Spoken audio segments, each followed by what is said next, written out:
Hi guys, welcome to my channel. Today's video is, first of all, I'm very happy that I'm making one because I haven't made one in a minute and I was having withdrawals, and so now I've been making videos, so that's nice. But anyways, today I wanted to come on here and talk about the Harry and Meghan interview. Harry Styles and Meghan Thee Stallion. No, I'm sorry. Prince Harry and Meghan Markle interview that they did with Oprah. This was a tell-all interview and it was very Diana-esque. And it blew up on social media and it's still been blowing up. There have been memes all over everywhere. People have been talking about it constantly for a few days now. And I just wanted to make a video about it. I hadn't actually seen the interview when it first came out, but now that I'm watching it, I really want to just give kind of my opinions, my commentary.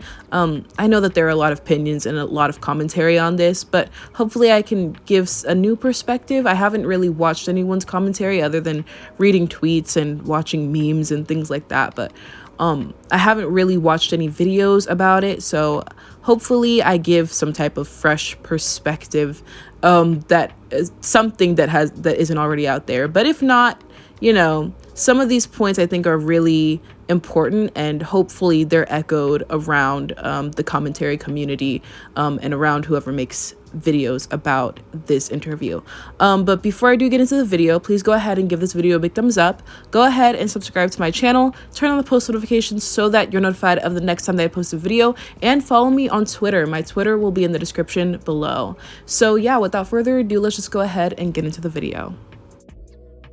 All right, so I don't need to give you really any background, or hopefully I don't need to give you any background about the people that we're talking about today. So I'm just gonna get straight into the video. So Meghan starts off the interview alone, and she talks to Oprah about how she was integrated into the family and how she didn't do really any research about etiquette or how to be integrated into the family. She didn't do much research about the family at all, which, coming from someone who is American, because we're talking about two different countries here. We're talking about America and Britain. Honestly, even though we do learn a lot about British colonialism in American history, we don't learn much about royals. The way that I learned about royals a lot was from watching movies and watching The Crown. I really enjoy watching those types of movies, and I like reading and learning about those things on my own spare time. So I kind of just knew, and especially because I'm a big fan of The Crown. I've been watching it since season 1 first came out. But for a lot of people, they don't care. So I can see how Meghan didn't know much about the different etiquette that they had that was even in private. One thing that she talked about was that she was surprised that she would have to curtsy to the Queen in private, which, coming from someone who, again, watches The Crown, and even though I know The Crown is not a docu-series necessarily, even though I think that most of it is true, it still shows you a lot of the etiquette that is real. And I already knew that you still curtsy in private, and that made me realize as an American that they really take they take it seriously. They take being royal extremely seriously, even in private.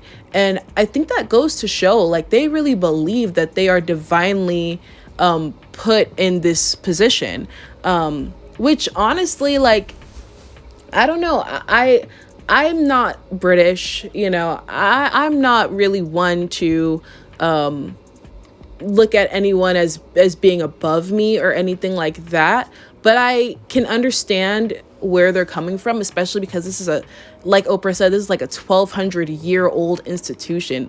They take this extremely seriously. So I just found that was very interesting, but I also thought that what made it interesting as well was that Meghan, even though if you watch The Crown and if you kind of know, Diana came into this family very aware of these kinds of customs.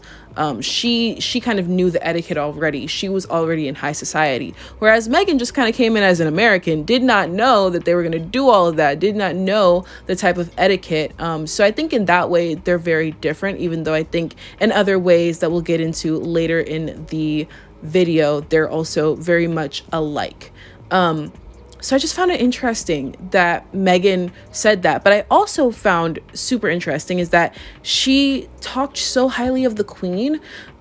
She talked about how the Queen was super warm and welcoming to her, and she only had good things to say about the Queen, which I think is for two different reasons. I think either one, they're still afraid of her, and I think that they still might feel like we have to protect the Queen, or she might actually be that way, which I'm not really sure. Because, and also we have to remember, this is not just the Queen of England, right? We're talking about Harry's grandmother, and he might have a lot of reverence for his grandmother. So for respect, in respect of his grandmother, he wants to protect her. That might be what it is. But also it could just be that she's 90 something years old. She doesn't have time to be racist anymore. She's, you know what I'm saying? She has a lot of life experience. She's met a lot of, in my opinion, she's probably met a lot of excellent people of all different cultures and races. And even though she comes from a line of super colonialism, at the same time,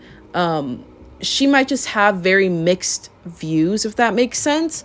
And so she might not really see Meghan for her race, but rather just for someone who's going to marry her grandson. And she might also feel like she's not much of a threat because she's not in the direct line to the crown as much as William and Kate are. But I just found it interesting how she continuously said that the Queen in particular was super sweet and super kind to her. And I thought that maybe they're either protecting her or maybe they're just telling the truth, and she really is, which I hopefully it was the latter. Hopefully the Queen is really like that. So next I want to talk about the relationship between Kate Middleton and Meghan Markle. So there were allegations and rumors put out there that during Meghan's wedding process that she made Kate Middleton cry over the flower girls dresses in her wedding. And Meghan, she told Oprah that this is in fact not true and that Kate made Meghan cry during the wedding process. And that she found it unfair that the firm and the institution and all of the people that kind of handle the media and handle these rumors did not handle this rumor. They let this rumor fly, even though they knew that it was untrue. What I also found interesting is that Meghan said that Kate apologized. And that Kate, she apologized for everything that happened. She made things right. And she said that Kate Middleton is a good person. What I believe about the situation, this is how I kind of believe how things went. I think that this definitely did happen. I think that Meghan was probably already emotional. A lot of things were going on around the time of her wedding, surrounding her dad, and just different things. It's a lot of pressure. And Kate, being the next woman, possibly, most likely being the next woman to be queen of England. She has been in this family for a long time, and she has been vetted to be queen. So she has been vetted to get her way. She has been vetted as the person that gets to run things, right? Because she is the wife of the next king, honestly, probably the next king. Or he's going to be king in a few years, after his dad gets the crown, right? So because of that, there's a power imbalance already, and she's a more senior member in the family. So it makes sense that she would be the one to be in the position to make someone cry. Kate doesn't seem like she would even be able to get bullied or to be the one to be, emotionally hurt by Meghan. It just doesn't even make sense. And why would Kate cry over bridesmaids dresses or flower girls dresses? Why would she cry? It's not her wedding, right? So it just all confirms to me, like even just with that logic, it all confirms to me that what Meghan is saying is true. But I think that the media caught wind of this story and they ran with it, and the institution, the firm, wanted to make Kate looked the best that she possibly could. They did not want to have Meghan Markle compete with Kate Middleton in any way, shape, or form. Because when you have two brothers like this and you have two beautiful, wives who are just, being there with their husbands, aren't any scandals. There comes the point of, oh, Meghan should be the queen. Oh, Meghan should be the queen. And then on top of that, they love to paint the black person, the most black person in the room, as the bully. Just point blank, period. Every time you watch a reality TV show where there's a bunch of white women and then there's a black woman, 9 times out of 10, the black woman is going to be painted as a bully, right? They decided that they weren't going to refute this because it was the best possible outcome. They could have just said that the situation didn't even happen. Like, if they were going to let a lie go out there, at least let the lie go out there that the situation didn't even happen. But to let a lie fester like that, where it's just painting Meghan as a horrible person, right? It's a win-win situation for the institution. Now, one thing that I have to say is that I don't like that Kate let this go on. But then again, I wonder how much Kate really has control over what's in the media and what isn't. I mean, remember at one point she was photographed, I think, topless or something like that. So really, I just think it's the institution trying to pit women against each other. And it's the perfect scenario when you have a perfect white woman and you have a black woman from LA who isn't British and all of these different things. It's just the perfect way to make Kate look even better and to make the black woman look even worse. Now, honestly, I do think that Meghan went into the situation too naively. Just to be completely frank, you're marrying into an institution that has colonized most of the world. You are marrying into an institution that had slaves that were like legalized slavery. You're marrying into an institution that wouldn't let go of apartheid for however long. This is the institution that you're marrying into. And yet you think that your race isn't going to put you at the bottom of the totem pole. I know that she might think, well, Harry loves me and that's all that matters. But these are things that you have to think about. I mean, I am biracial myself. And this situation happens.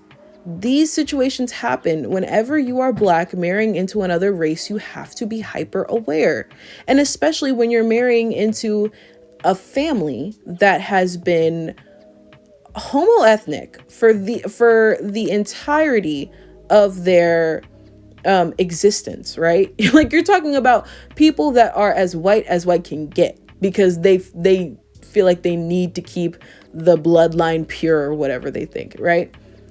You're marrying into this and you don't think that your race is going to be a problem, or you don't know how much of a problem. You should be thinking the worst. Like, if they killed Diana, what do you think that they're going to do to you?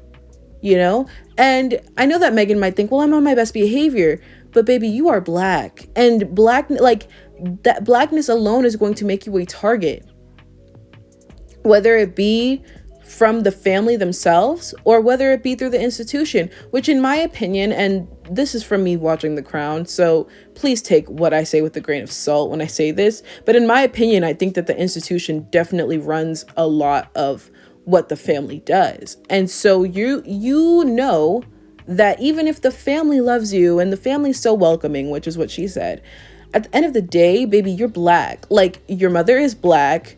You are darker than they are, regardless. Even if you were even if you were Asian, they would have a problem with you. Trust and believe, they would have a problem with you. But you are black. They're going by the one drop rule. It's not going to work.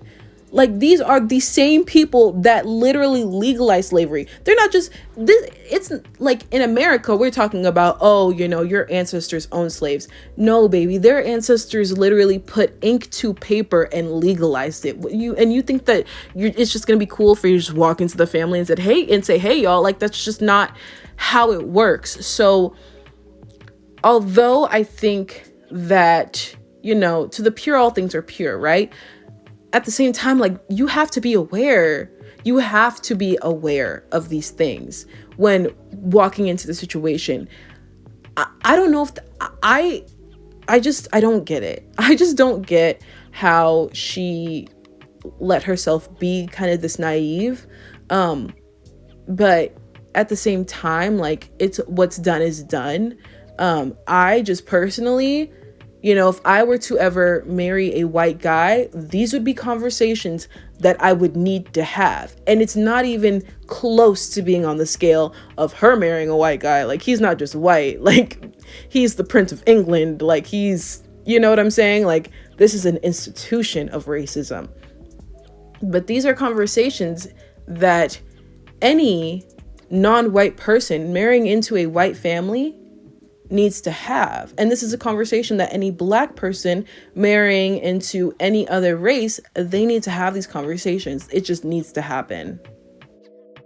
So then Meghan and Harry have a child. They are expecting a baby. And Meghan starts to get into the conversations about how their baby Archie is not going to be a prince, is not going to get security. The baby, there are concerns about his skin color, which, by the way, how dumb do you have to be to think that a woman that is as light as Meghan is, right? A woman that, she doesn't look that Black, right? And a man whose whiteness is as pure as snow. You think that they're going to make a chocolate baby? Are you dumb? Who was having that conversation, and what school did they go to so that they can shut that school down? Because all of that education went to nothing. Like, that's the dumbest thing I've ever heard in my life. And whoever was having that conversation, I'm sorry, but that's what incest gets you, but they're all inbred anyways. I don't get why they're worried about his skin color when they're all literally inbred. Let's talk about it. You're all inbred, like all of y'all. So, this is a step up. Like, at least he's not inbred. Come on now. Anyways, the one person that is like the biggest victim in all of this is Archie. And the new baby that's coming, that baby, she is also a victim. Because they literally have no say in anything. They make no choices, right? They do nothing, and they are spat upon by their family. Because if I am this goes beyond an institution, right? This is your family. We have to remember that this is not just the royalty, that this is a family. These are William is Harry's brother. Like, these are they have just lost an entire part of their family. And although I do think that the firm is they're definitely doing all of this, right? They're talking about taking his title away, which makes no sense, because if you think that titles are so inherent, if you think that titles are so God-given, then how is it that you can just take his title away so quickly? Unless you are just that racist. Unless racism, it goes beyond your belief in the monarchy. And that your white superiority, your white supremacy goes beyond the monarchy and the royalty that you claim to believe in so much. By blood, that little baby is royalty, right? If we're going to go by that logic. But because he has a drop of Black in him, suddenly that's all taken away. It's when you really think about it, there's so many layers of racism to that. Like, there's so many layers of hate to that.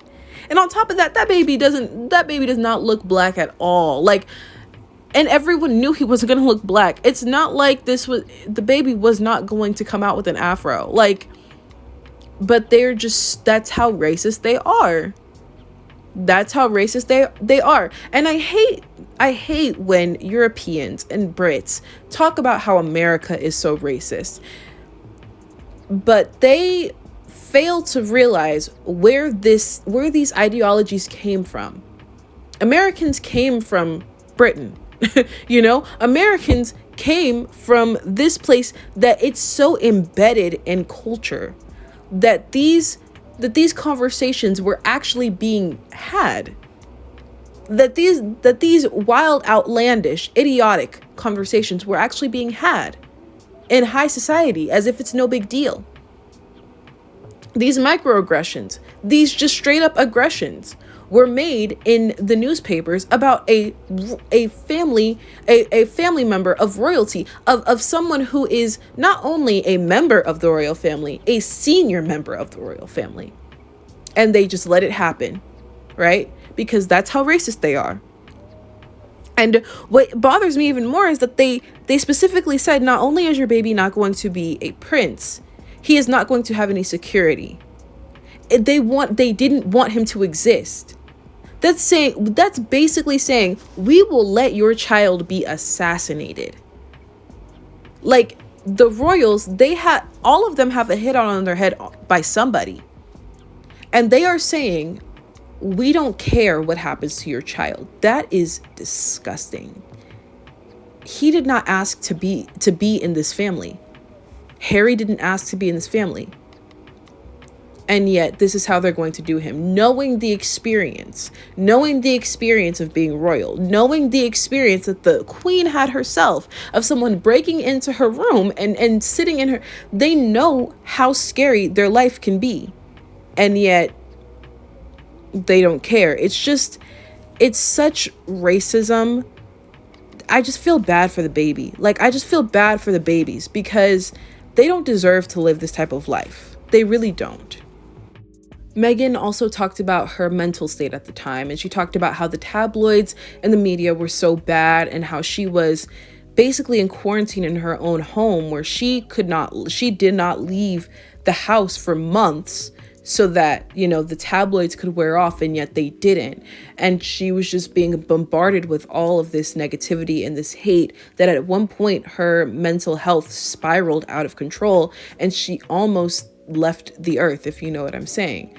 And at the time, she reached out to people in the institution. She reached out to people in the firm, which this is where it gets real. If you know that they're not going to protect a family member by blood, a royal by blood, what makes you think that they care if you do what you were contemplating on doing? If they are not going to give security to a blood royal, what makes you think that they are going to care what happens to you? That is just the reality of it. They don't care. They never cared and they never will. And I think that once Meghan came to terms with that I think is probably what liberated her. Because at some point you have to come to terms with, these people don't care. And then you say, okay, well, who does? And let me turn to that person. And the family, even though Meghan was saying, oh, they were so welcoming to me and things of that nature, and it's really the firm that's doing a lot of this. At the end of the day, the firm is on a payroll. Somebody's paying them. And who's paying them? The queen. These people can be fired.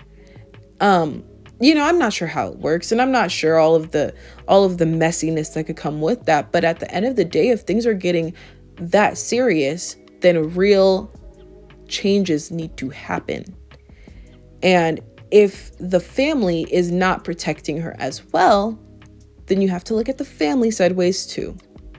And I think that that's where Harry comes in. It's like, what conversations were you having outside of the conversations that you were having with Meghan? What conversations were you having with your family saying, hey, my wife is going through this and the people that we have hired to protect us are not doing their job. How do we go about termination? You're still the Prince of England. Regardless of how much power you think you don't have, you are actually their bosses. As crazy as that may seem. And I just wonder, did they ever make a case to the queen herself? Or did they feel like that was something that they just can't take to her? Which I can understand, but they had more power than they realized. And I just feel like Meghan felt so trapped that she couldn't do anything. But in reality, I do believe that there could have been things done as far as certain personnel, like how do we get these people out? Because at the end of the day, they're on a payroll. They are not royalty themselves.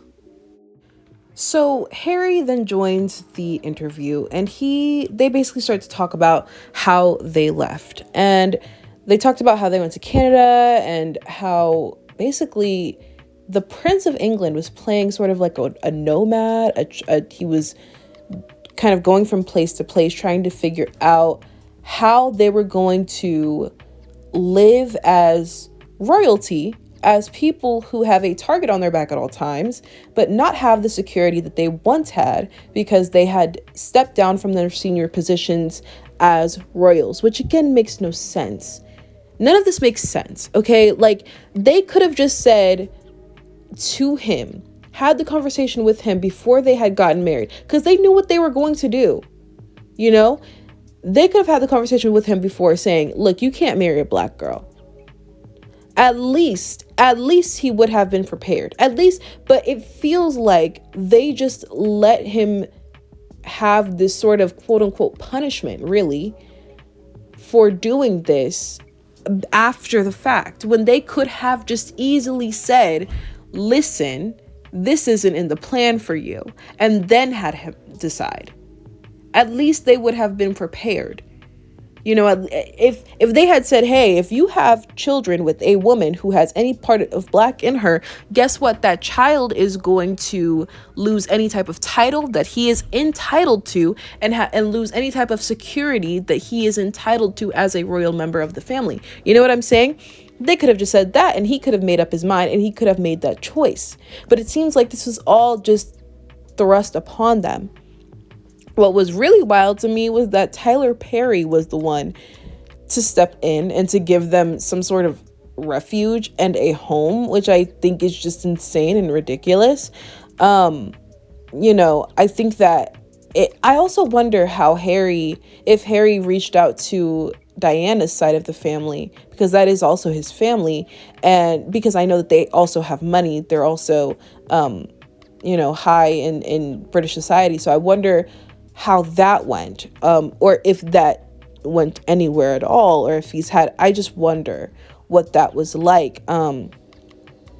But Harry was basically saying, stepping back was his way of getting help. And he also said that his family, like, he couldn't talk to his family about what Meghan was going through, because they would have just had the mentality of, oh, we all go through this.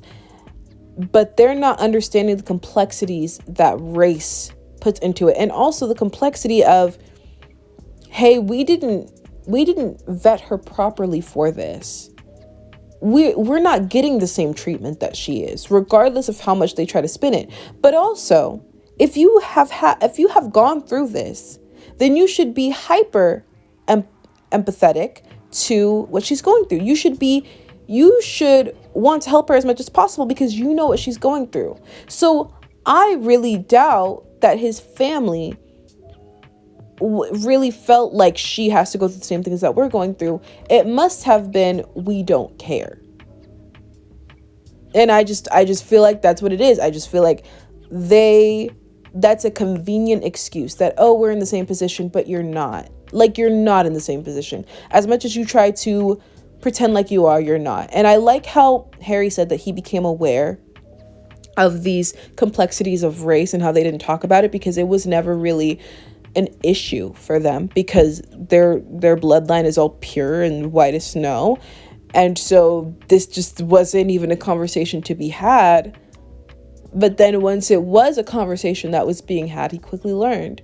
And I think that that's a sad reality, that a lot of times people have to be thrust into it to understand what people have to go through being Black. I think that overall, I think that they were both naive in some ways. Harry knows his family's history, regardless of how much he believes what his father probably did to his mother, or what the institution did to his mother. At the end of the day, he knows that something happened to his mother that was not right. And he knows that his mother was in a much better position as far as privilege and as far as being liked by the royal family for a time. He knows what his father did to his mother by being with Camilla the entire time that they were together. He knows that this has gone on, and yet he chooses to pretend as if he is going to be safe from that same sort of behavior, that same sort of treatment. His wife is a black woman. What, do you not think that something is going to happen to her? Like, I just feel like it was a lot of them being naive. And obviously I'm not in the situation, but from an outsider looking in, it was so obvious from the beginning of her being even dating him. It was obvious for black people. We're looking like this is probably not going to end well. I never really truly believed that this was going to end well. I was never shocked when they stepped back. I wasn't shocked by any of it. Why? Because this is the treatment that we get. So if you know that your family is already prone to this type of treatment, if you know that what your father has done, then you should not be surprised. But I feel bad for Harry because that is his father. He only has one living parent. And although he's obviously a prince, that's still tough for anyone to go through. And to be in a position where you're thinking, hey, my mother's blood might be on my father's hands, that's a hard pill to swallow. And that's something that he probably has to come to terms with at some point to understand the treatment that his wife is going through.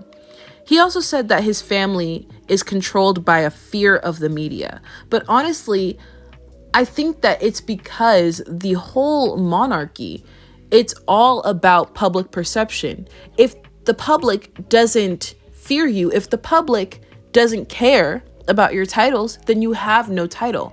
You know, Parliament, honestly, is probably more legitimate because people were like, we want you to be a leader. So their public perception is extremely important to them. That's what keeps them royal. They're only royal if people believe that they're royal.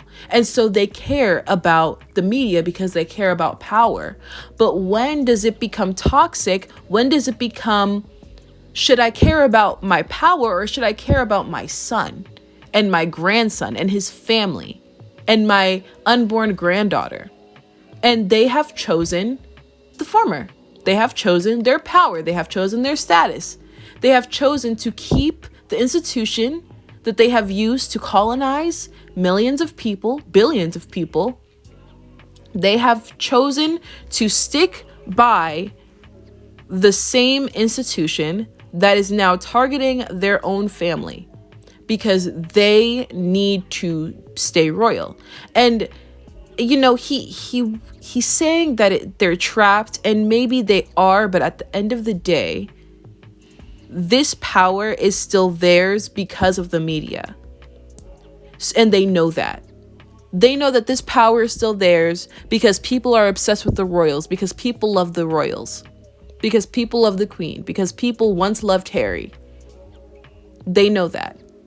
So I don't necessarily think that it's entrapment. I think it's more so they know no other identity. And so they have to keep that identity intact. And I think it's sad that Harry was talking about how his mother saw it coming. And I think that was sort of an admission to how his family can treat people who are deemed as problematic in their family. And it's just not a way to operate as a family. And I don't know if they really see each other as family or if they more so see each other as co-workers or people who are in the way at some point. And it's all just very sad, you know, him talking about his relationships with different people in his family who should be the closest to him. That's sad. But honestly, at the end of the day, they were saying that they are now on the other side of all of this. So they are on the other side of all of this, and that's why they can tell their story. And that's what I'm most concerned about, and that's what I'm happy about, is that they have gotten a happy ending, and now they can raise their family with some sort of security, financially, emotionally, physically, And that's all we can really ask for. But this whole interview was just very sad, but also, honestly, I wasn't surprised by really anything that they said, because we can see what this institution perpetuates around the world. It was honestly clear that this was going to happen to me. So that is it for me. Please enjoy this obligatory picture of my favorite Brit, Tom Holland, as I close out this video. But those are my thoughts. I know this video was pretty long, but they just said a lot and they revealed a lot, and I just felt like I had to kind of interject and give my opinion. So yeah, I hope you enjoyed this video. If you did, please go ahead and give it a big thumbs up. Go ahead and comment down below what you think of the interview, what you think of what they had to say. Do you believe the claims that they were making? Do you agree with my viewpoints about the entire situation? Let me know in the comment section down below, and please do subscribe to my channel, turn on the post notifications so that you're notified of the next time that I post a video, and follow me on Twitter. My Twitter will be in the description below. Thank you so much for watching, and I will see you in my next one. Bye.